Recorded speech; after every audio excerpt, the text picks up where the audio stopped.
What is an outsider doing here? This isn't a place for old-timers like you to just loaf around. The manager, mistaking me for a subcontractor from the main office, started yelling at me when I dared to criticize his extremely impolite behavior. He glared at me with his eyes wide open. I'm the boss here, and it's a busy day with an important board meeting. It's a nuisance having someone like you wandering around the company. You're in the way. Eventually, he ordered an employee nearby to have me forcibly removed. Geez, I didn't expect it to go this far, but if they want me to go home that badly, so be it. What happens to their important meeting is none of my concern. I decided to go back to my country. My name is Gary. I've worked for a major electrical equipment manufacturer for many years. With my experience, I'm almost like an old-timer there. My company has branches all over the world, so I often visit branches in different countries, leading to a life of traveling around the world. Despite the tough days, I find my job very fulfilling, and I'm grateful for my enriching days. During this time, I was scheduled to visit the Japan branch. I had worked at the Japan branch when I was younger, but I was transferred abroad shortly after joining and hadn't had many chances to visit since then. This trip was for work, but I was very excited to be back in Japan for the first time in a long while. I wondered how many years it had been since I last saw everyone I worked so hard with back then. I was looking forward to it. With these thoughts, I arrived. As I walked around the office, reminiscing and peeking into various departments, I felt a sense of nostalgia. The atmosphere in the office hadn't changed, and it felt nostalgic. However, when I tried to greet my former colleagues and subordinates, I found that most of them had either retired or transferred. Feeling a bit down and reflective about the passage of time, I left the sales department I had visited last and started walking towards my original destination. Then I noticed a man walking towards me. He looked at me with a puzzled expression, furrowing his brows as if to say, "What the heck?" I was perplexed about why he was looking at me like that. Glancing at the employee badge hanging from his neck, it read Director of Sales Planning, White. "Hey, you." As we passed each other, this man, White, suddenly called out to me in a rough tone, "What's with you? You're a new face around here." What a rude man, I thought, considering pretending not to notice him, but then I decided to turn around. "Nice to meet you. My name is Gary," I said. Director White scoffed through his nose as if belittling me. "Gary, never heard of you. What is an outsider doing here? This isn't a place for old-timers like you to just loaf around," he shouted disdainfully. The other employees around us were startled by his loud voice and stared at us. "No, I'm not an employee of this branch, but I am here on business today." "Business? You just came out of the sales department, right? You must be some subcontractor here to negotiate a new contract or something." "We don't do sales here," he retorted. It seemed that Director White had mistaken me for an employee of a subcontractor. Nevertheless, my first impression of this man, White, was harsh, considering how he talked to an older person, whether they were a subcontractor or not. "Don't wander around the company like some bottom-tier subcontractor, old man. You're in the way. I've been with this company for many years, but this was the first time I'd been treated this way. With all due respect, perhaps it's better not to speak that way when meeting someone for the first time, even if they are a subcontractor. It seems quite unreasonable and rude." When I voiced my complaint, he just sneered through his nose. What is this man thinking? I wondered. "Ha, you're making me laugh. Who do you think you are, giving me such a lecture? Do you know who I am to talk to me like that?"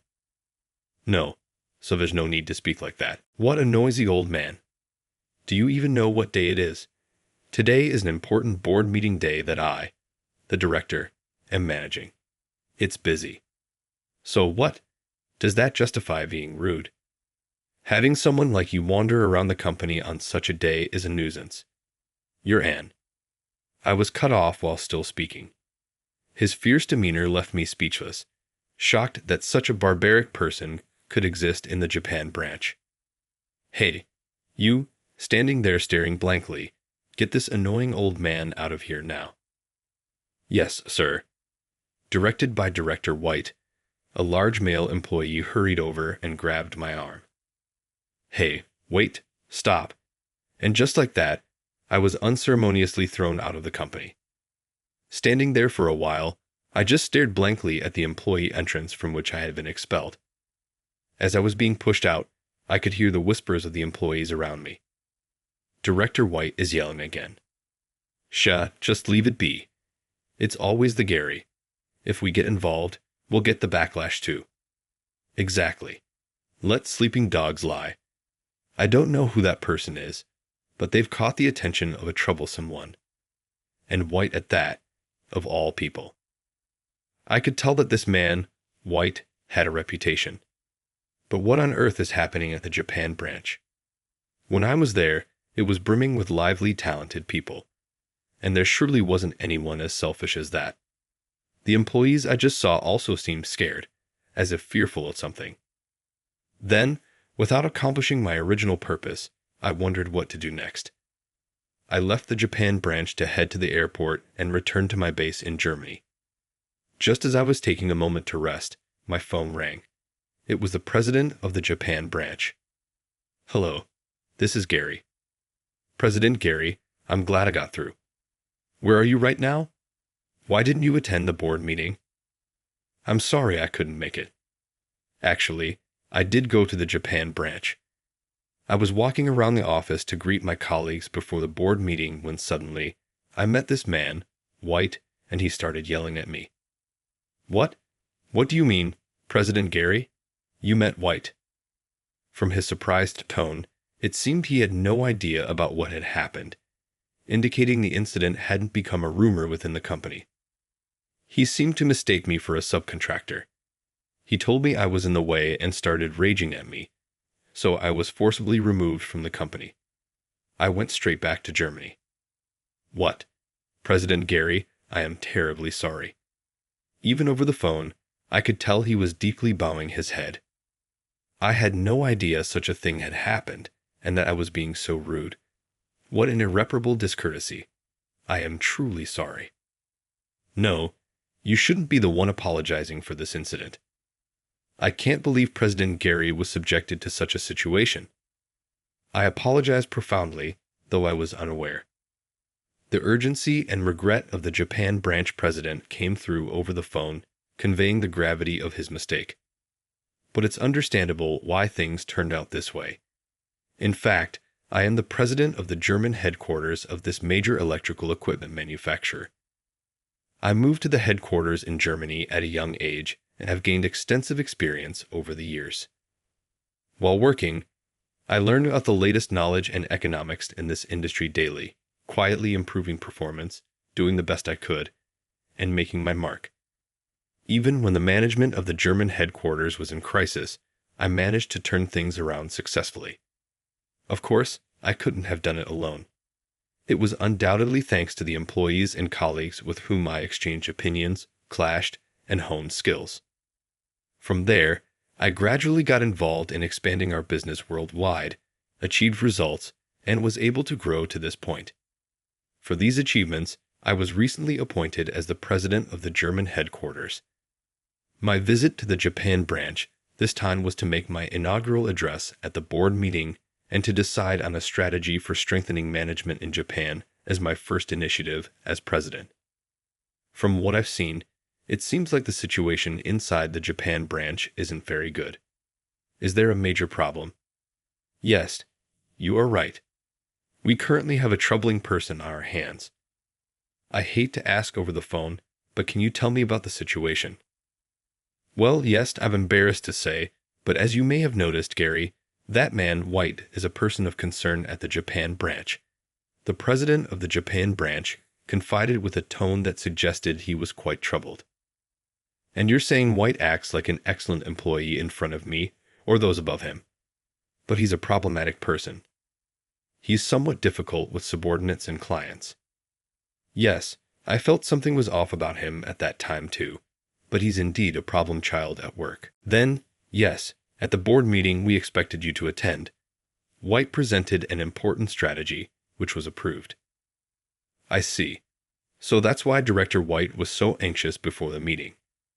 However, there's suspicion that he's only gathering talented subordinates, forcing them to develop strategies and then presenting them as his own ideas. There's no solid proof, but I've heard such stories.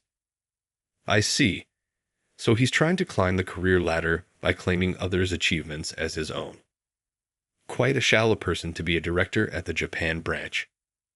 Yes, White is aiming for an executive position.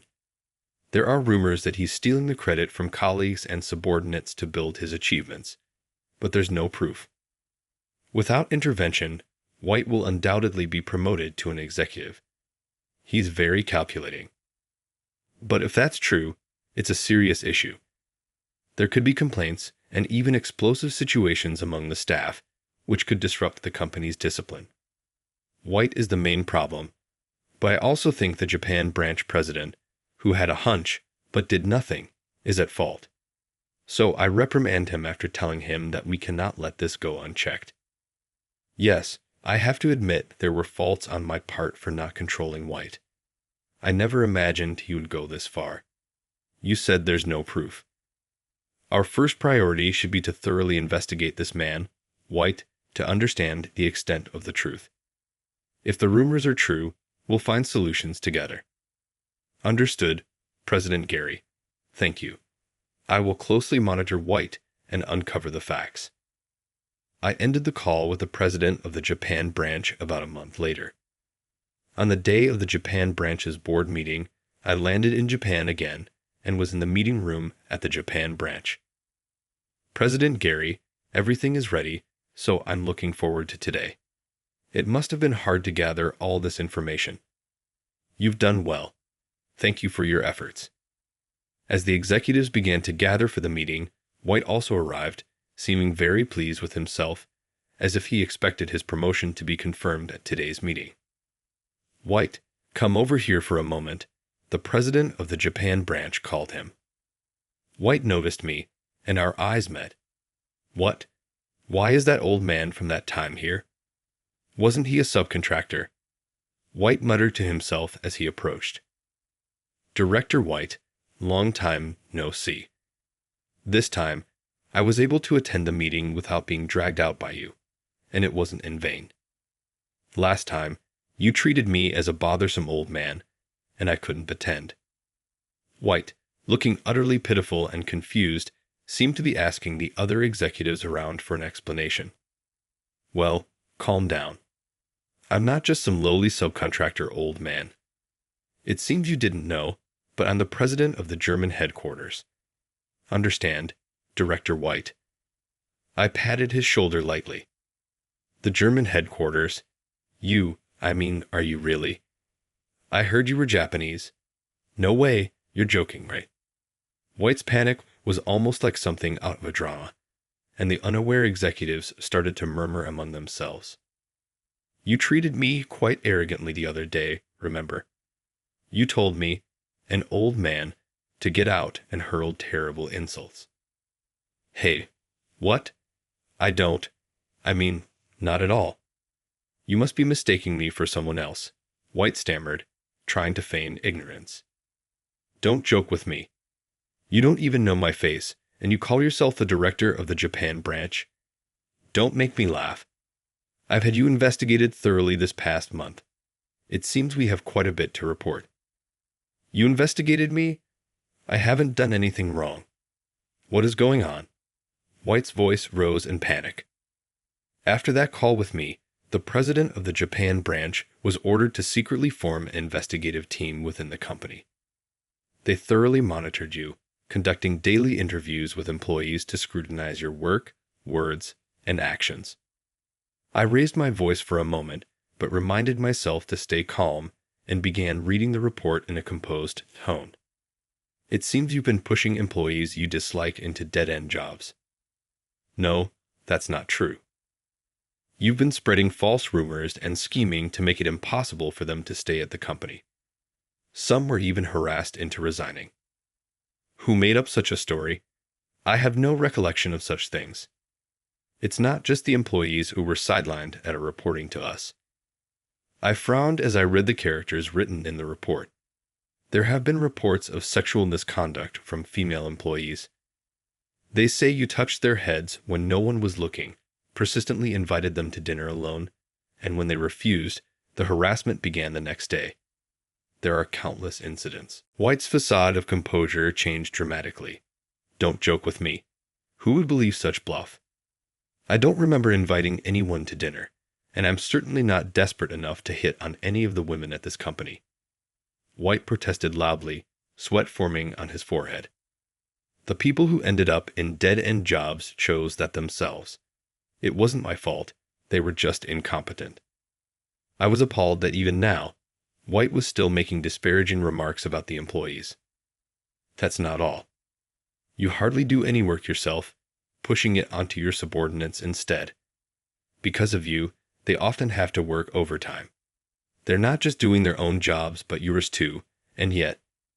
I glared sternly at Director White. You take all the credit for their work.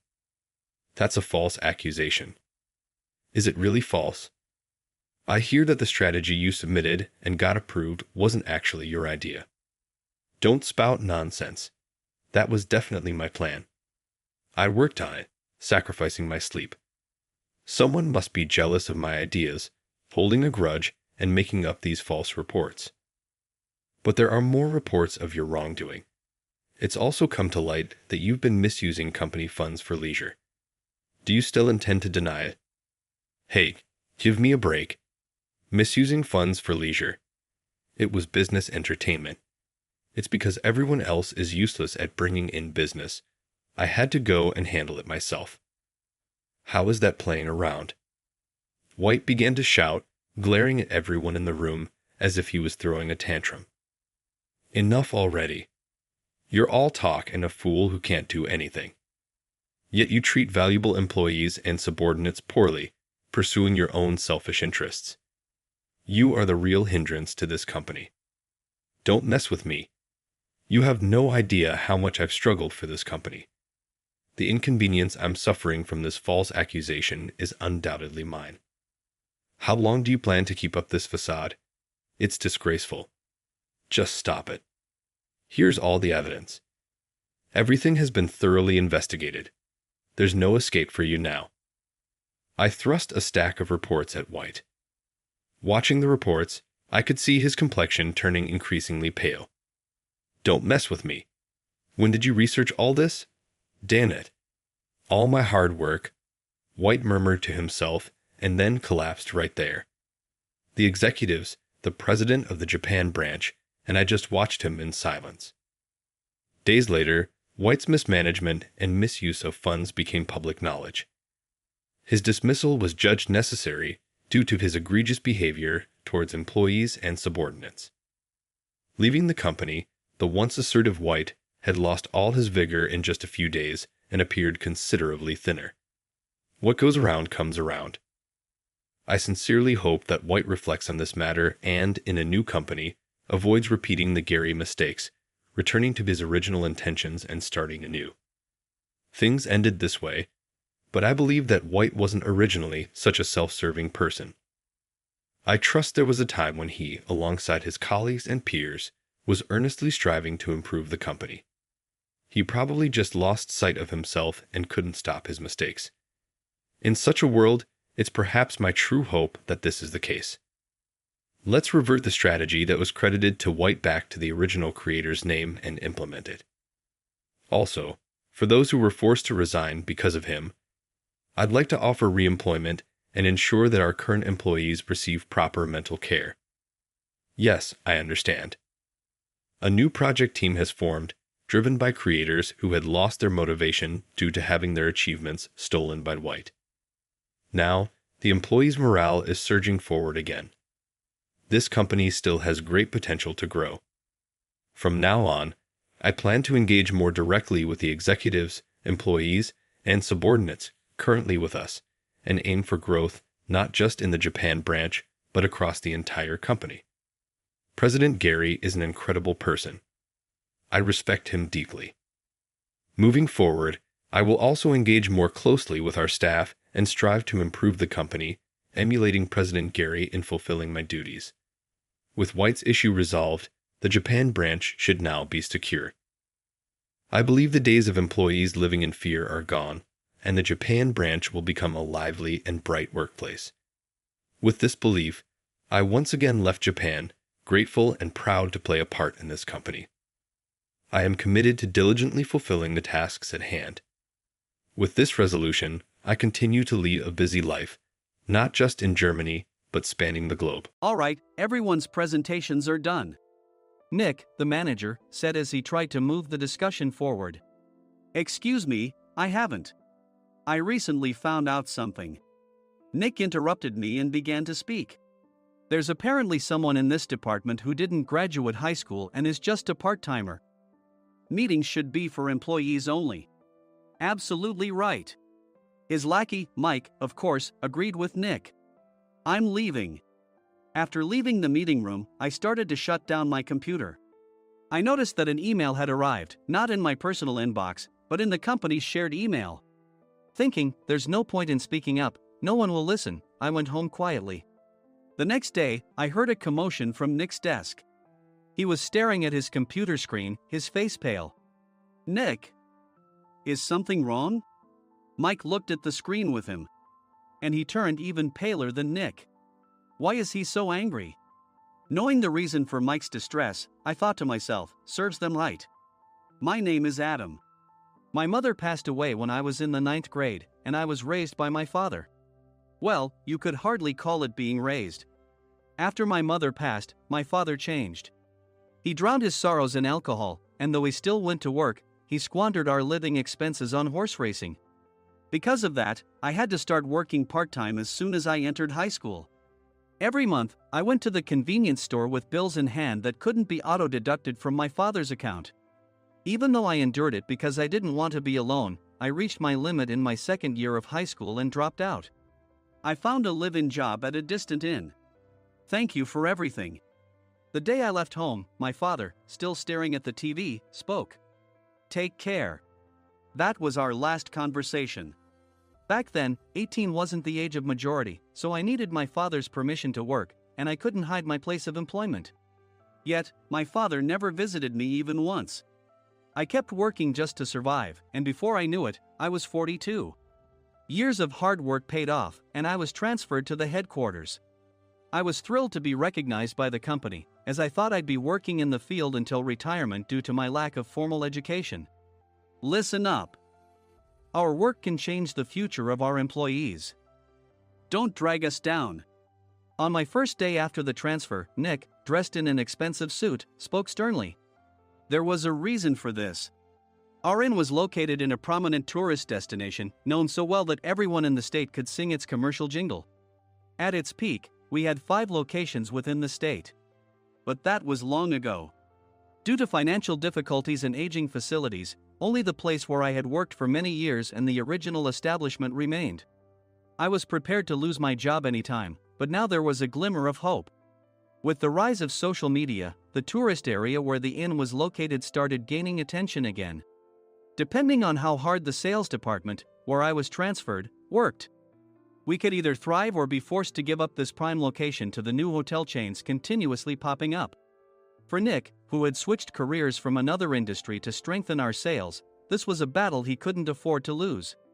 I understood why he had to be strict. I will do my best. Nick sneered at my enthusiastic declaration. Did you not hear what I said? I'm sorry. I thought I was listening carefully. Out of habit from years of customer service, I apologized reflexively, though I had no idea what had offended him. Someone was watching me with a smirk. In this department, there are those who are expected to excel and those who have been shoved here because they have nowhere else to go. You are the latter. It was Mike, the section chief. He's 7 years younger, at 35. But he was called to headquarters much earlier than I was and had been moving around within the headquarters ever since. I'm not jealous, but I can't accept that he's my boss. Graduating from a prestigious university, he has an unusually high pride and caused many problems as a newbie, making things very difficult for me when I was the front desk leader. When I found out Mike was transferred to the sales department a month before me, I was disheartened. Mike is right. With just a middle school diploma, there's not much you can do. Don't even think about achieving results. As if I didn't exist, Nick remarked, "I'm thirsty." Mike eagerly ran to the coffee maker. It seems Mike is Nick's lackey. I regretted being happy about my transfer to headquarters, wishing I had stayed on site forever. Send a direct mail to every company on this list by the end of the day. Nick only assigned me tasks that even a new graduate could handle. What? There are over 1,000 companies. You want me to send to all of them by today? Yes, if you and your fellow misfits split the work, even those with nowhere else to go should finish by today. I glanced at the employees typing away expressionlessly. They were worn out from customer service, only thinking about leaving on time, or were women reassigned after having children. With zero motivation for work. Even Sam, a new graduate from the same university as Mike, who was supposed to be among the expected achievers, had no enthusiasm for the job.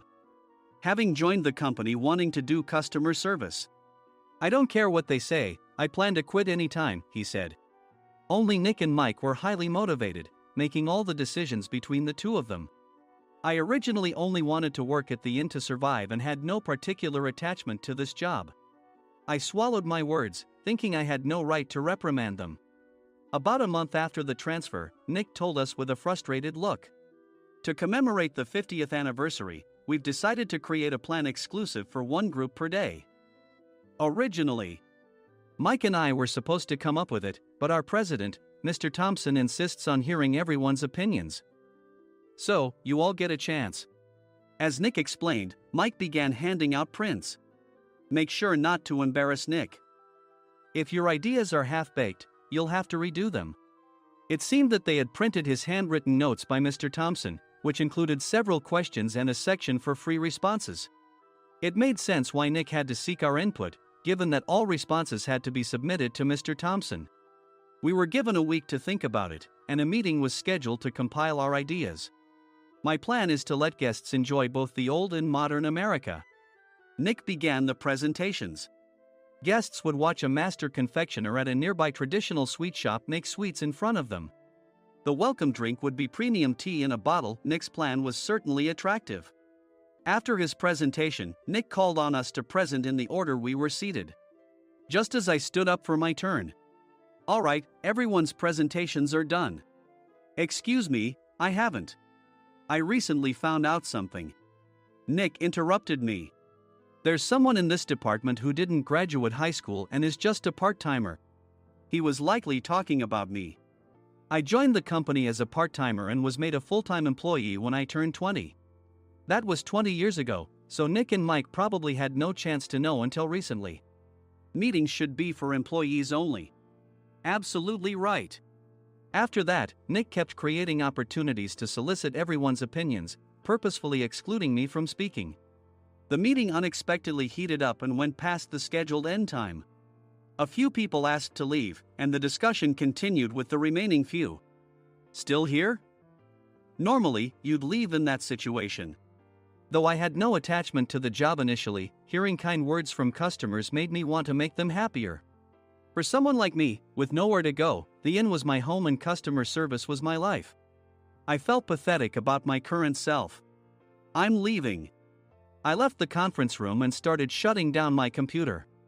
I noticed an email had arrived, not in my personal inbox, but in the company's shared email. Thinking no one would listen to what I had to say anyway, I quietly went home. The next day, while preparing the DM as instructed, I heard a commotion from Nick's desk. In his haste to stand up, he hit his knee on the desk. He stared at his computer screen, his face pale. "Nick! What's wrong?" Mike, thinking he should be the first to rush over, approached Nick while still wearing his coat. He peered at the screen with Nick. And he turned even paler than Nick. Why is he so angry? Who is responsible for this company? Nick, more irritated than ever, asked, and Mike answered without checking. Probably Sam. Sam wasn't there because he was attending a morning training session for new hires. Nick gave up on getting angry and returned his gaze to the screen. They were looking at an email that arrived right after the end of the working day yesterday. Apparently, no one, including me, had checked it before leaving. The email was from a large company that used us for their annual employee trips. The president and executives of that company also frequently used our services personally. President of the company, Mr. Mason himself, had declared that neither he nor his company would ever use our services again. Well, some companies cancel their employee trips or stop using our services due to financial struggles. Let's just move on. Mike kept wiping the sweat from his forehead with a handkerchief. Knowing why Mike was so agitated, I quietly watched their interaction. Do you know how much revenue we get from that company? We can find other guests to fill the rooms, but we'll lose the banquet costs, gift shop revenue, rental car fees, and more. Moreover, the gifts were supposed to be prepared by the traditional confectionery shop involved in Nick's proposed plan. If it's known that we incurred such a huge loss at this critical time, Nick's position in the company would be jeopardized. Nick took a deep breath, seemingly trying to calm himself. All right, Mike. Go to New York right now and apologize to Mr. Mason. What? You're coming with me, right? I have urgent work to do. I trust you, which is why I'm entrusting this to you. Please. Mike, believing Nick's sincerity, agreed with a determined look on his face, saying, yes. That's Nick for you. Even if Mike went to apologize, Nick would shift all the blame onto him if the client didn't change their mind. Well, it was Mike's fault to begin with, so it served him right. About 3 hours later, Sam answered a call from somewhere and repeatedly apologized, saying, I'm very sorry. Everyone watched to see what was happening. After ending the call, he informed Nick with a weary tone. When Mike arrived at the client's company, he only made things worse, further infuriating Mr. Mason. He was demanding, get his boss here immediately. It was no wonder Sam was exhausted, dealing with such a call right after returning from training. What is that idiot doing? All right, Adam, you're coming with me. If sacrificing Mike didn't work, then I must be next. Normally, I'd want to refuse at all costs, but I saw an opportunity in this situation. If I can be of assistance, I'd be happy to join you. I obediently followed Nick, and we flew to New York. When we introduced ourselves at the reception, it became clear how serious the situation was, as the receptionist personally escorted us to the president's office. Angry voices leaked through the door, making both Nick and me uneasy. Excuse me. I'm Nick, the supervisor. I understand my subordinate has caused you trouble, and I deeply apologize. Nick, with his experience in the corporate world, knew enough to offer an apology before excuses. However, his customer service skills left much to be desired. I sighed as I saw Mike trembling like a small dog in the corner of the room. What kind of training are you giving your subordinates? Mr. Mason glared at Nick with a red face. The intensity of his gaze made even Nick take a step back. Regrettably, I joined this company only 2 years ago and was unaware of Mike's issues. I should have identified his shortcomings sooner. Indeed. I should have realized sooner. No sensible person would come to apologize and then give a lengthy presentation on the drawbacks of not using their in. Nick froze, his mouth slightly open. Suspecting the worst, I picked up the documents that had fallen to the floor. It seemed Mike hastily prepared these documents on the plane, listing the disadvantages. Disadvantage 1: if you change the venue for the company trip, employees might suspect it's for cost-cutting reasons, leading to a negative impression. Reading it aloud half-jokingly, Nick snatched the papers from my hand and checked the contents with a furious expression. Among the stack of documents was a receipt from a nearby convenience store's copy machine. I felt a pang of dread, hoping he hadn't shown the receipt as well. What do you think he said when I asked what kind of nerve he had to do this? I'm very sorry. Faced with the dire situation, Nick must have thought there was nothing left to do but apologize. In a voice smaller than I'd ever heard from him, he uttered words of apology. He said, I'm a Harvard graduate. I don't believe I said anything wrong. Mike. What have you done? Forgetting his plan to pin the blame on Mike, Nick yelled loudly, even in front of Mr. Mason. I didn't do anything wrong. You're still saying that? Look at him. Mike pointed at me with a shaking hand. I was assigned to headquarters in my 20s and now I'm a section chief. This guy only made it to headquarters at 42. Everything I've done proves I was right. So why are we losing the contract? Having said his piece, Mike collapsed to the floor. Of course. You were sent there because you had nowhere else to go. Mike never expected to hear such words from someone he looked down upon. He lunged at me, and Nick hurriedly stepped in to stop him. Mr. Thompson told me Mike is a quick thinker, and to take good care of him. There's no way he was pushed aside. Don't make things worse here. He didn't say quick thinker, he said only quick-witted, didn't he? I don't remember that part. I recalled the many troubles Mike caused when he was a newbie. When Mike was on the front line, his pride was so high that he never apologized to customers. Customer service, especially in our job, doesn't work alone. It brings both good and bad situations. If the front staff or housekeepers made mistakes, or the cleaning company didn't properly clean a room, one had to apologize to the customers regardless of personal fault. Mike, in such situations, would never apologize, insisting he wasn't at fault. This often angered customers, and as the front desk leader, I frequently had to apologize on his behalf. He caused complaints and disrupted operations, which is why he was quickly moved to headquarters. In departments where he didn't interact directly with customers, his quick thinking was beneficial and things went well. But it seemed his flaws were starting to show. Corporate reservations are supposed to be entered into the system by the sales representative. But a quick check yesterday revealed that more than 10 items were missing from the client's reservation. The handover document clearly stated what needed to be prepared. Why didn't you enter it into the system? Why do we have to give them special treatment?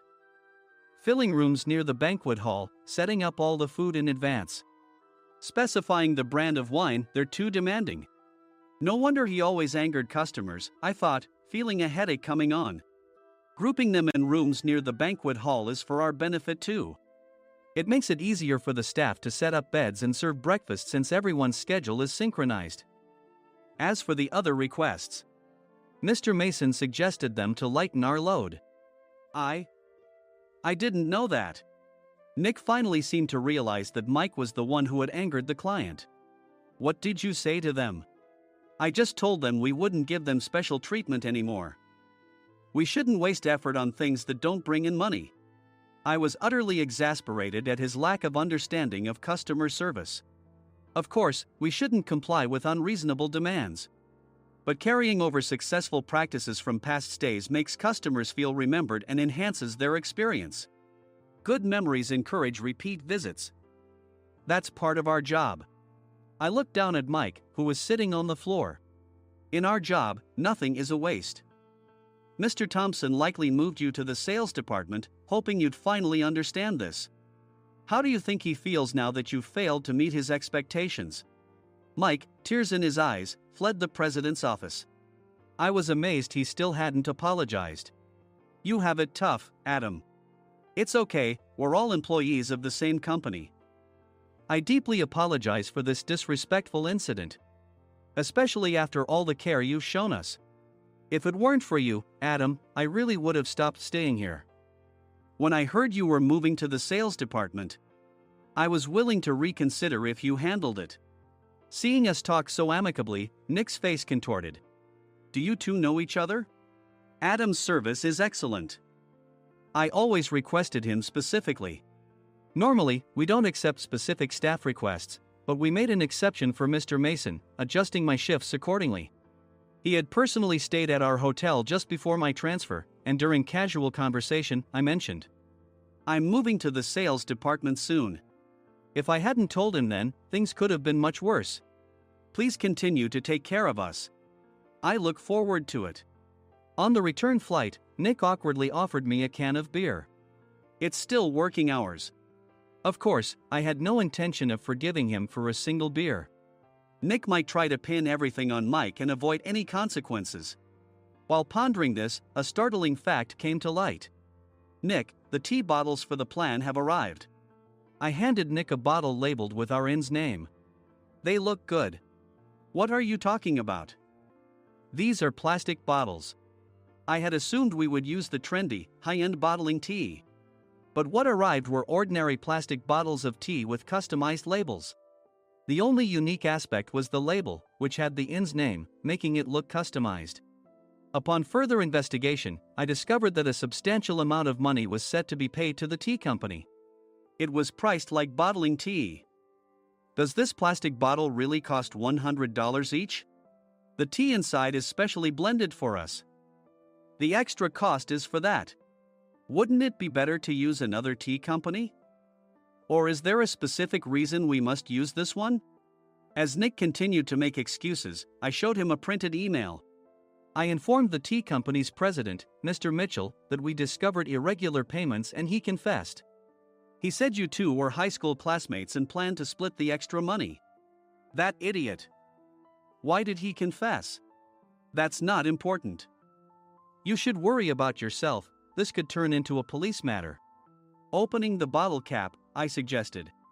How about calming down with this tea? It supposedly has a relaxing effect. Nick drank the tea frantically. In the following days, decisions were made about their fates. Mike was reassigned to the General Affairs Department, with no chance of transfer or promotion, as per Mr. Thompson's orders. As for Nick, since the payment to the tea company hadn't yet been made, he narrowly avoided legal trouble. Instead, he was encouraged to leave the company, and to avoid further complications, Nick submitted his resignation. Rumor has it that connections between HR departments have made it difficult for him to find new employment. Even though it was good to have those two gone, something unexpected happened in the sales department.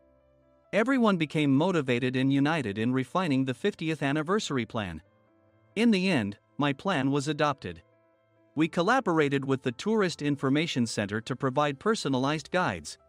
The plan, tailored to the number of guests, was truly special for the 50th anniversary.